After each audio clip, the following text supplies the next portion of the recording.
One of the easiest and cheapest ways to update your home is to change out your light fixtures. I just replaced these two in my hallway for less than 125 bucks and 30 minutes worth of work. I will show you how next. I'm not a professional, just a homeowner showing one way you can do it yourself.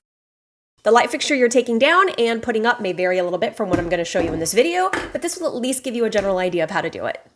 If you're interested in the light that I'm using today, it's by Autelo. I got it on Amazon. The link is for you in the description. The light is just under 12 inches in diameter and just under 3 inches high. To install, first step you want to do is turn off the power to that light. Next, we're going to take down the old light fixture. Once you've got the old light down, I like to take a voltage tester pen and just double check that there's no power still flowing to these wires.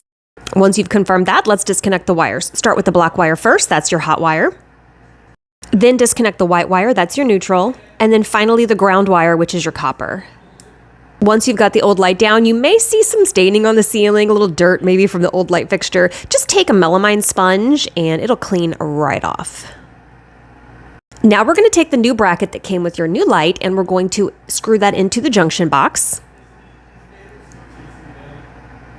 And then let's start connecting the wires. Let's work in reverse. We're going to do the ground wire first. That's your copper wire. Make sure you twist them inside the wire nut to where they start braiding around each other like this. That way you know it's a really good and tight connection. Same thing here. We're going to do the neutral wires next. That's your white.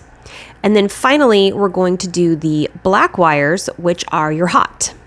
When connecting wires, just take all of them that are the same color. In this case, I'm working on the black ones. We're going to put a wire nut over them all and just twist that wire nut until you got all of the wires twisted together and they're not coming apart. This part isn't necessary, but I like to do it just for extra peace of mind. I take a couple of inches of black electrical tape and I like to tape the wires right at the base of the wire nuts. Now that you have your black, white, and copper wires all hooked up, you're going to tuck them inside the junction box.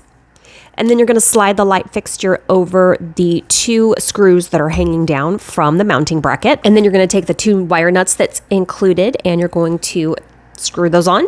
And that'll make a nice tight connection with your light fixture. Now we're going to put in the light bulbs. And the last step is to insert the frosted globe. There are 3 screws here around the base.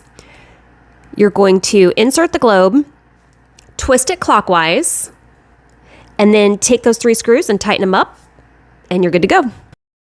And that's it. You've just installed your new flush mount ceiling light. You're going to turn the power back on and enjoy your hard work. Now these lights are really pretty. They're so much better in person than I think what this video is giving it credit for. It has a really nice industrial modern finish to it. Such a quick, easy, and low-cost way to update your space. You'll find the link for this product down in the description as well as a link to a step-by-step blog post. And be sure to hit that subscribe button for more DIY Made Easy.